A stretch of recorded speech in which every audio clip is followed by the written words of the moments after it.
it does match with other research that's gone on into pedagogic patterns, but trying to apply it in a practical way. A lot of the pedagogic pattern work has been around extracting patterns, cataloging patterns, and I suppose there's always the pragmatics in what we're doing in the open educational work.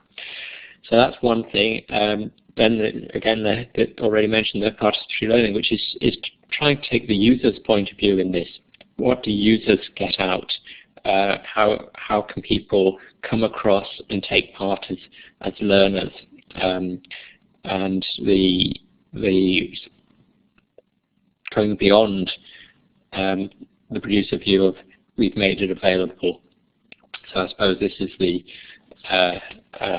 build it, we will come trap that actually, yes, we did build it, yes, they came, but perhaps there's a much better opportunity if we see the participation, the taking part, the building things, the augmenting the content, carrying out authentic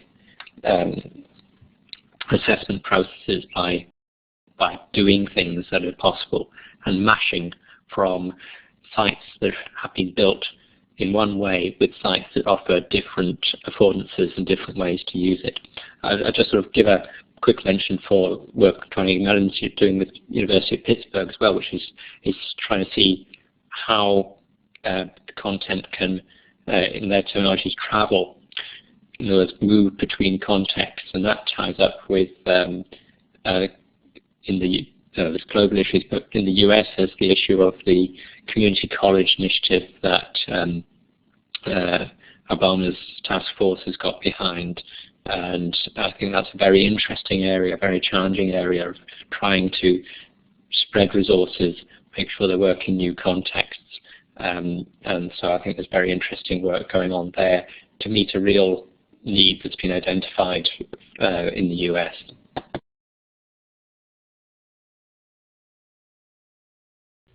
Please feel free to click on the microphone if you have a question, or you can type it into the text box.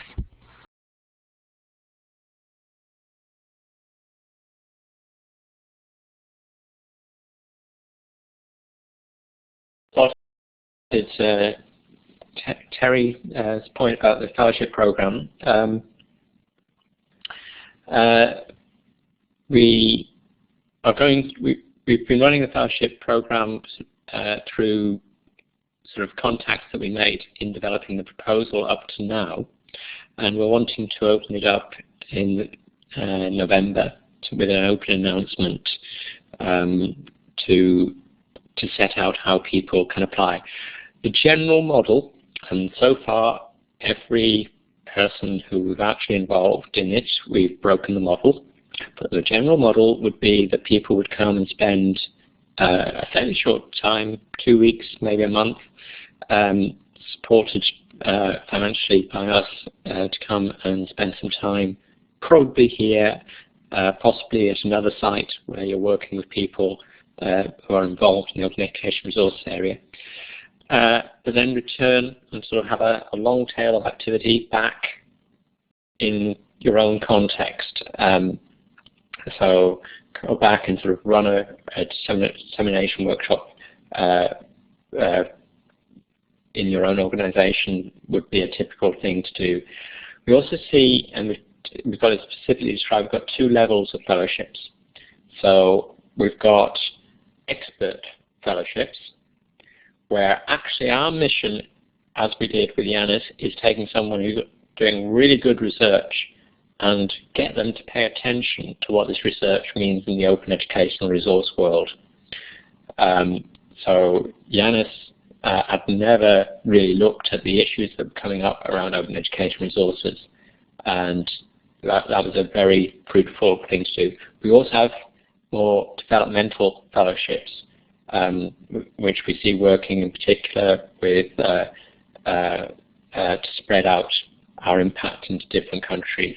So work with people in Brazil and people in Turkey, had discussion with people in Bangladesh. And I've got a research student who's currently spending some time in Africa, where she's doing some work to do with her thesis, but also doing additional work to feed into understanding the infrastructure in Africa. So I see there's two sorts of fellowships going on. So for people in this audience, it could well be a sort of crossover between these.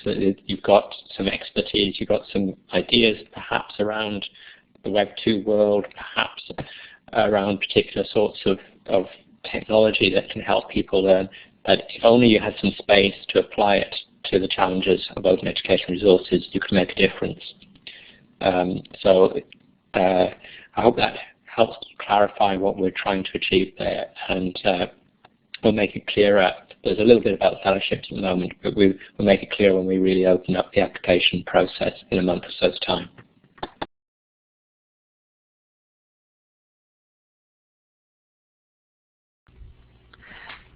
Okay, well, I'm going to take advantage of this pause, and I'd like to thank you, Patrick, for sharing your time with us here today during Open Access Week at Athabasca.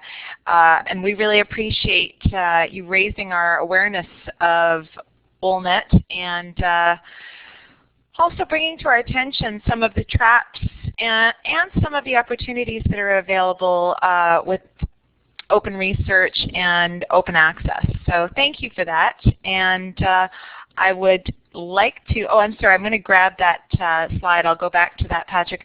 I'd like to remind everybody of the sessions coming up during the remainder of the week. And Tony, if you could email me the names of our draw winners, that would be great. I'll announce that.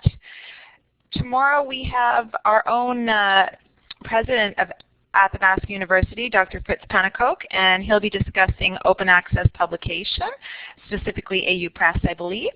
And on Thursday, we will have Steve Schaefer, our own Tony Tin, and Colin Elliott discussing open access archives and repositories. And on Friday, Dr. Rory McGrill will be discussing open educational resources. So hopefully you can make it for those. If you have to miss any of these sessions, as I mentioned, they are recorded and archived at the link that I have there on the screen, and I'll put it up in the text box again in a moment too. And you can also, I believe, get an MP3 recording to listen to, and the PowerPoint slides will be available there for you.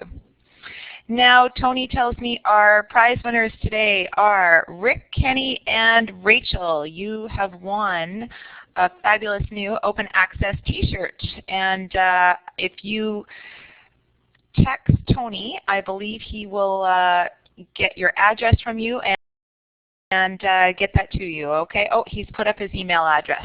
Great, thank you, Tony, for doing that. And thank you, everybody, for joining us here, and I hope to see you again tomorrow.